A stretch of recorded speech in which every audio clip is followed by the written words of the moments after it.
The other thing that we're really excited about and care about, especially when building for the metaverse, is it needs to be open, demystify technology. So that's one of the reasons that we're open source. It's because a lot of the providers today kind of profit off nobody understanding how this magic system works. And so we kind of want to like take the cover off of that and make it open and available to everyone.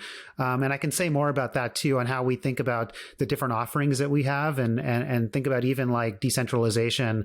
That's something else that I can talk about a bit later. And then the other thing is that it needs to be easy to use. That's you mentioned, you were using Twilio in WebGL, and I'm not sure if you were building on UE or Unity, but you have to have a bridge, and that has to go through this bridge, and then you have to do it all in the browser, and there's kind of spotty support from the game engines normally. If you're just spitting out a binary from them, like there's spotty support when you target the browser. So and that doesn't make it easy to use. So the developer experience has to be incredible as well. And that's something else that we are really kind of obsessed over.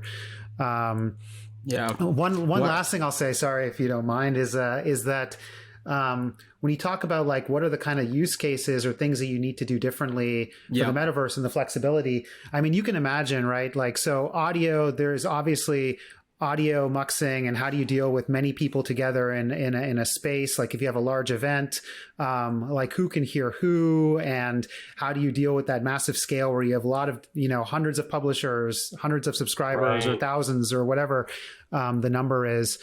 How do you manage that? But also, like when you are moving around in a 3D space, like in the case of Passage, like I'm, let's say I'm walking around or I'm turning in a 360, like how do you deal with the fact that you're going to see some people and you're not going to see other people? And, one of the things that we also work on and care about is like, how do you do dynamic subscriptions to these streams, right? Like I'm looking at from a particular vantage point, like what do I see? Which stream should I be subscribed to? And those streams should automatically be managed by us and like unsubscribe to when they go off screen, or the resolution and bitrate changes if they get to be far enough in the distance, or closer up. Like some of the visual acuity should improve dynamically. All of that really should be handled automatically by the platform. And so that's something that we've actually been spending a lot of time on lately, is all that kind of automatic management so that developers don't have to worry about it. That's awesome. That's awesome. And that's huge, because up to this point we haven't had like 3 dimensions of video, right? Right. It's always been this 2-dimensional, and the only, scaling you have to think about is for the network, right? Yes. It's like, well, who's got the bandwidth, right? But now it's like, okay, well, you've got so many people, you really got to be thoughtful about how you manage all these feeds, because we want to create an organic experience where, it's like I only need a frame a second from that dude back there in the distance, because I need to know he's there and see his face, but, I don't need updates every whatever. So, it becomes more dynamic. Because I can barely see him. It's amazing how much... It's amazing how much more complicated things get when you add the Z-axis, right? Like it just... Yeah, the complexity kind of explodes. Yep. Yeah, that's exactly it. But at the same time, the method of communication also changes as well, because one of the things that when we were first showing people what it looked like to come into a Passage space, one of the things that we always highlighted was, hey, get away from the radio that's there in the corner because it's a little bit loud. Let's come over here to this corner. And then we would walk off into different directions to basically show them, hey, we can have a conversation right here, but if we wanted to, a conversation would be happening here, and then we could go over there and we could have a separate conversation over there. And then attention becomes another method of communication. What you point yourself at, what you give your attention to, is a way of showing communication. Like, hey, I'm listening to you because you're talking right now. Or, hey, we're starting to have a conversation here, but then I heard something that somebody said over here, and I kind of want to pay attention to what they just said. So, hey, I'm going to come right back. Boom. I'm going to just have a conversation real quick over here. It's more organic, and it has this feeling of this is how we were kind of meant to communicate, because we don't realize that in this kind of a context where we're talking basically in a Zoom setup, we are limiting ourselves to, we're limiting our body language, and that body language isn't actually stepping into the equation. It does a little bit with how, like, I'm Italian, I move my hands a lot when I talk. Lex is also Italian. He moves his hands as he flips cards around. But that's not the same as if you and I were staying in the same room together. We would have body language of how we position ourselves together in the room, or how we might shift our attention from one thing to another as we're talking, which might direct somebody else to start shifting their attention to that thing as well.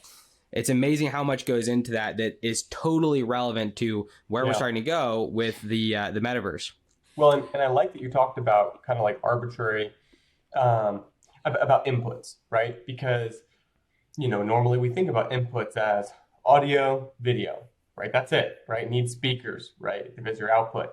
But now it's so much more than that, because like you said, we have, inputs for hand tracking. We have inputs for, different types of hardware for, like you said, a DJ, audio controls, or there's a lot of different ways that we could be sending information. And when you're in a virtual experience, again, people don't think about how much information has to travel back and forth. Like, for instance, if you shot somebody, right, there is a projectile in the air, like headed towards so-and-so, and the impact happens at this time, and we all need to see the same thing and experience the same thing. So being able to have that flexibility for arbitrary data input, right, where it's like, well, I want to be able to also send some information about, either send text information over a text chat, or be able to send, like position location or other things that are going to help create a shared virtual experience, so there's more points of interaction.